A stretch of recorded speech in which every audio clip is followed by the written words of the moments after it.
Po kjo është,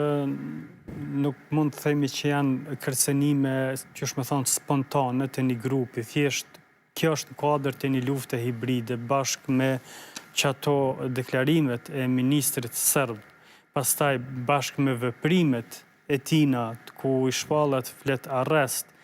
ose fillon një procedurë hetimore ndaj tina, edhe nga ana tjetër, ka kërcënime, krejt janë pjesë e një rrjeti, një lufte hibride, ku polici,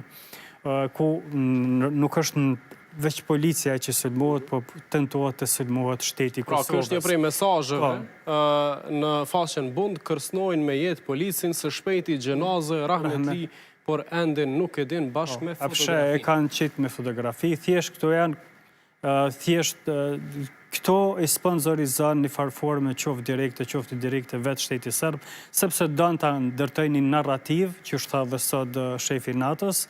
që këto është një regjim i cili po i persekuton Serb, po i ndjek Serb, që dhe Serbëve gjajesa ju ka ardhë shpirti të huna, dhe që Kosova është një shtet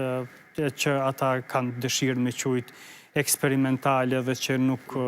jo funksionale dhe shumë sene tjera. Thjeshtë besoj që është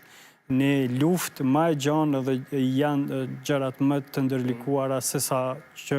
mund tjetë një kërcenim individual që fare mundet me ndodhë gjithkon në botë, ose një grupë, ose një person i paknoqen, po mendoj që kjo është e strukturuar, adresuar, e nëzitur nga shteti Serb. A është rrezik sa i përket transferimit, po sa i përket transferimit, nëse kjo është bo për sigurinë e tina, mendoj që është mirë, thjesht derisa nuk ja vlen që askush ta rrezikojë jetën, pavarësisht sa janë serioze këto, shteti do të marrë gjitha masat dhe të veprojë. Po, pikrisht, kjo është siguria... Po jo të dorëzohet para krimit. Siguria e zyrtarëve të trendit në këso situatash. Po, pra, besoj që policia e Kosovës duhet të marrë shumë seriozisht edhe këto kërcënimet në rrjetet sociale, sepse janë kanosje direkte, janë të parapara me kodin penal të Republikës Kosovës, 1981, edhe kjo mund të shihet si pengim i personit zyrtar në kryet e dytë zyrtar, pavarësisht a janë këtu IP brenda Kosovës apo jashtë Kosovës,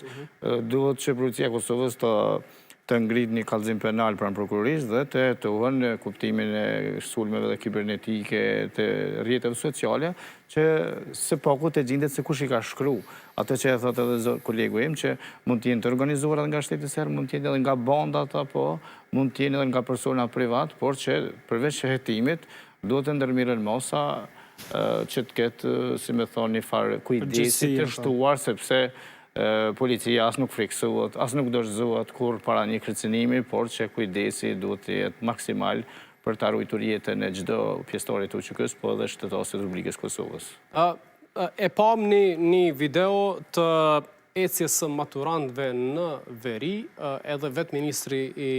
punëve të brendshme në tërheqje Xhelal Seqla publikoi duke kënduar këngë që Kosova